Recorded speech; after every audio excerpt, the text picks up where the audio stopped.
Pemirsa, terkait PPKM level 1 DKI Jakarta, Gubernur DKI Jakarta Anies Baswedan merilis pemberlakuan PPKM. Kepgub ini berlaku sejak 2 November hingga 15 November 2021. Anies mensyukuri turunnya level PPKM di ibu kota. Anies mengatakan alhamdulillah ini patut disyukuri dan ini juga tidak lepas dari kerjasama kolosal kita bersama. Anies juga mengapresiasi kepada tim tracer dan juga vaksinasi di DKI Jakarta yang terus bekerja keras memastikan pandemi tetap terkendali di Jakarta sehingga bisa mencapai level 1.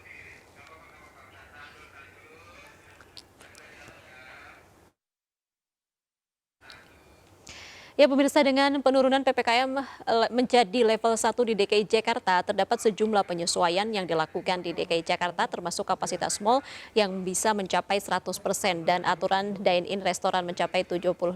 Untuk membahas kesiapan pelaku usaha mal, kita sudah tersambung melalui sambungan Zoom dengan Alphonsus Wijaya, Ketua Umum APBI. Selamat sore, Pak Alphonse. Selamat sore. Alphonse. Selamat sore. Selamat sore. Sehat ya Pak. Baik, ini kabar gembira ya Pak. Sekarang mal sudah 100%. Bagaimana kesiapan pelaku usaha mal terkait hal ini? Ya, pertama tentunya pusat perbelanjaan menyambut baik ya pelonggaran ini. Jadi saya kira ini satu hal yang positif untuk pusat perbelanjaan.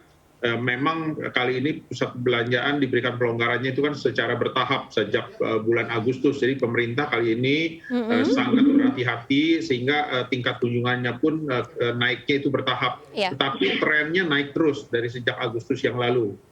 Nah, jadi sekarang memang khususnya di DKI Jakarta ini kan sudah diberikan pelonggaran yang lebih luas lagi. Namun tentunya protokol kesehatan menjadi sangat penting. Pusat perbelanjaan tidak menghendaki terjadinya lagi penutupan operasional akibat kenaikan jumlah kasus positif COVID-19. Jadi saya kira ini yang harus menjadi perhatian kita semua, karena kalau sudah ditutup kembali bisa merugikan semua pihak. Baik. Karenanya sekarang di pusat perbelanjaan berlaku 3 lapis protokol COVID-19. Pertama adalah protokol wajib vaksinasi yang pemeriksaannya melalui aplikasi Peduli Lindungi.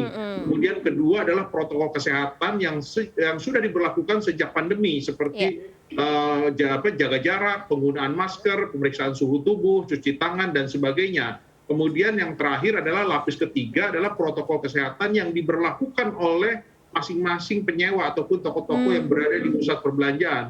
Jadi saya kira ini persiapan yang paling penting bagi pusat perbelanjaan untuk bisa menjamin, memastikan bahwa pusat perbelanjaan itu yang datang ke pusat perbelanjaan itu adalah orang-orang yang betul-betul sehat dan sudah divaksinasi, sehingga pusat perbelanjaan itu menjadi fasilitas masyarakat yang aman dan sehat untuk dikunjungi. Baik, tadi salah satu kebijakan atau syarat untuk kebijakan PPKM level 1 juga menerapkan aplikasi Peduli Lindungi. Bagaimana penerapan aplikasi Peduli Lindungi di mal saat ini? Sudah berjalankan dengan baik dan semua tenan sudah menggunakan aplikasi Peduli Lindungi, Pak? Ya, saya kira cukup baik. Jadi sekarang masyarakat sudah semakin terbiasa. Jadi semua masalah-masalah teknis sudah bisa diselesaikan, sudah bisa diatasi. Jadi saya kira aplikasi Peduli Lindungi ini cukup banyak membantu sekali pusat perbelanjaan untuk bisa melakukan screening ya. Jadi sekali lagi melakukan screening supaya orang-orang yang tidak sehat untuk memasuki ke pusat perbelanjaan. Jadi sekarang pusat perbelanjaan sudah memiliki sarana prasarana untuk bisa mendeteksi sekaligus juga mencegah mereka-mereka yang tidak memenuhi syarat untuk memasuki pusat perbelanjaan. Jadi saya kira ini menjadi sangat penting sekali. Nah, kemudian juga seperti kita ketahui, pemerintah kan menjelang Natal dan Tahun Baru nanti sudah membatasi mobilisasi ya. Pemerintah sudah membatalkan beberapa hari libur. Maksudnya adalah untuk mengurangi mobilisasi masyarakat untuk bepergian keluar kota. Nah, ini sebetulnya potensi bagi pusat perbelanjaan untuk mendapatkan penambahan tingkat kunjungan. Karena kalau masyarakat tidak bisa keluar kota, akhirnya mereka akan diam di kota masing-masing dan pada saat liburan tentunya akan datang ke pusat perbelanjaan. Jadi menjelang Natal dan Tahun Baru nanti pusat perbelanjaan akan punya potensi untuk bisa menambah tingkat kunjungan. Kita juga harus dijaga tadi protokolnya. Baik, Pak Alphonse, yang menarik tadi mengenai libur Natal dan Tahun Baru, begitu ketika memang ada kebijakan tidak boleh keluar kota begitu atau tidak boleh cuti, artinya ini ada potensi kerumunan begitu di mal. Lalu bagaimana kesiapan daripada pengelola mal terkait hal ini? Apakah pengawasannya sudah dilakukan secara maksimal? Ya, saya kira pusat perbelanjaan sudah memiliki mekanisme untuk bisa mendeteksi jumlah kapasitas pengunjung ya. Jadi meskipun sekarang tentunya sudah tidak dibatasi lagi, tetapi pusat perbelanjaan memiliki mekanisme tersebut. Dan kemudian juga yang paling penting lagi tadi bahwa penerapan aplikasi penggunaan aplikasi Peduli Lindungi ini akan membantu sekali untuk bisa mencegah hal-hal yang tadi, misalkan orang-orang yang tidak memenuhi syarat untuk bisa memasuki ke pusat perbelanjaan. Jadi saya kira kemudian juga pusat perbelanjaan akan segera juga melakukan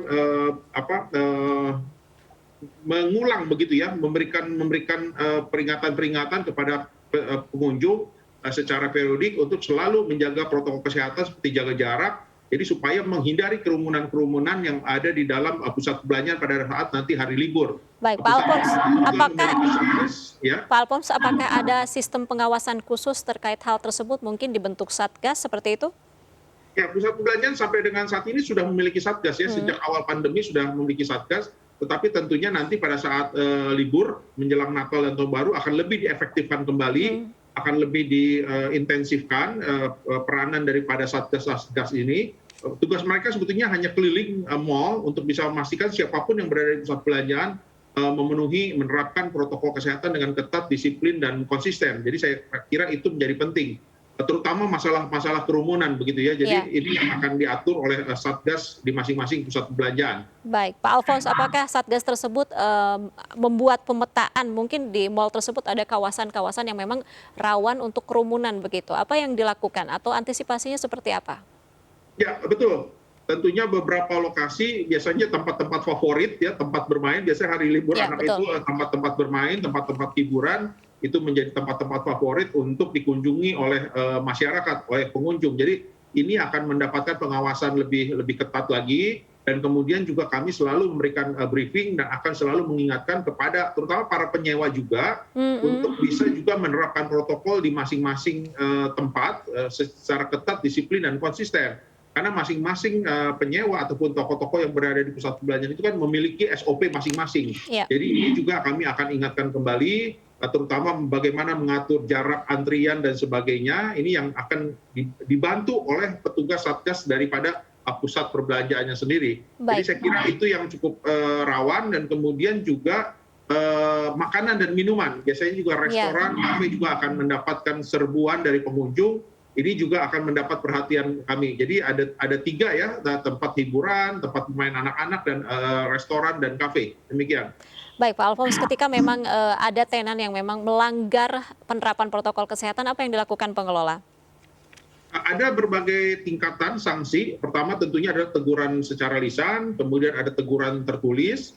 Kalau masih membandel juga, ataupun masih belum mampu menerapkan protokol kesehatan dengan ketat, disiplin, dan konsisten, maka akan diberikan sanksi. Sanksinya itu sampai dengan penutupan sementara operasional, sampai dengan dapat dipastikan bahwa penyewa ataupun toko-toko tersebut telah memberlakukan protokol kesehatan dengan baik dan benar. Jadi sanksinya bertingkat sampai dengan penutupan operasional sementara waktu. Baik, Pak Alphonse, yang salah satu yang menjadi sorotan terkait dengan tenan yang berkaitan dengan restoran, kafe seperti itu, sekarang kan sudah dibolehkan dine in dan tidak ada batas waktu begitu. Bagaimana pengawasan di lokasi-lokasi seperti tenan restoran, kafe begitu berkaitan dengan tidak adanya batas waktu dine in? Saya kira sebetulnya tidak perlu dikhawatirkan, karena kan sekarang itu yang masuk ke pusat perbelanjaan itu kan sudah di screening. Screening pertama adalah screening protokol wajib vaksinasi. Jadi yang belum vaksinasi kan tidak bisa masuk ke pusat perbelanjaan. Nah itu satu. Jadi kedua, kemudian kalaupun sudah lolos protokol wajib vaksinasi, ada lagi screening berikutnya, screening protokol kesehatan. Tadi seperti wajib masker, kemudian pengecekan suhu badan, jaga jarak, cuci tangan, dan sebagainya. Jadi lapisan-lapisan screening ini untuk memastikan bahwa semua orang yang masuk ke dalam pusat perbelanjaan sudah divaksinasi dan sudah dalam keadaan sehat.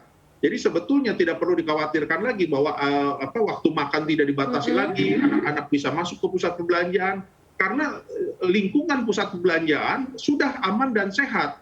Jadi saya kira itu yang tidak perlu dikhawatirkan lagi, karena screening sudah dilakukan sejak awal pengunjung tersebut masuk ke pusat perbelanjaan.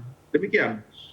Ya, berdasarkan evaluasi mungkin pelaksanaan kebijakan PPKM sebelumnya begitu, apa yang sebenarnya kesulitan yang dihadapi oleh pengelola mal ketika tadi menerapkan protokol kesehatan kepada para pengunjung yang masuk ke pusat perbelanjaan? Pertama, kalau untuk protokol wajib vaksinasi, kendala terutama adalah karena masyarakat masih belum terbiasa dengan aplikasi Peduli Lindungi. Jadi banyak masyarakat yang belum mengunduh ataupun mendownload aplikasi Peduli Lindungi pada saat datang ke pusat perbelanjaan. Itu adalah kendala utama. Tapi saya kira ini masyarakat dan pemerintah selalu mengingatkan masyarakat dengan melalui Kominfo, kemudian Menteri Kesehatan dan sebagainya untuk selalu bisa menerapkan aplikasi Peduli Lindungi ini pada saat masuk ke pusat perbelanjaan. Jadi saya kira sosialisasinya cukup masif sehingga sekarang masyarakat sudah semakin terbiasa.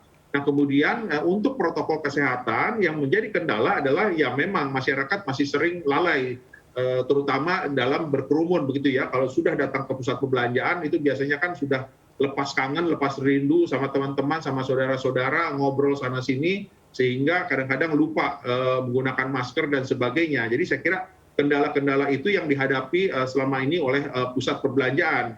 Tetapi saya kira kendala-kendala ini sudah ada solusinya masing-masing yang bisa diatasi oleh masing-masing pengelola pusat perbelanjaan. Jadi dengan tadi kalau masalah aplikasi Peduli Lindungi dengan sosialisasi yang terus menerus secara masif, kemudian juga tadi kalau dengan protokol kesehatan itu dengan melakukan diingatkan oleh satgas masing-masing yang ada di pusat perbelanjaan. Saya kira ini harusnya sekarang masyarakat sudah semakin terbiasa, sudah hampir 2 tahun pandemi bersama kita, masyarakat sudah semakin terbiasa dengan protokol kesehatan, sudah semakin terbiasa dengan aplikasi Peduli Lindungi. Demikian. Baik, artinya pengunjung juga berperan penting begitu terkait dengan tadi penerapan protokol kesehatan ketika memasuki pusat perbelanjaan. Terima kasih Pak Alphonse Wijaya, Ketua Umum Asosiasi Pengusaha Pusat Belanja sudah berbagi informasi bersama kami. Selamat sore dan salam sehat selalu. Selamat sore, terima kasih. Baik, pemirsa kami masih akan kembali usai jeda, tetaplah bersama kami di MNC News.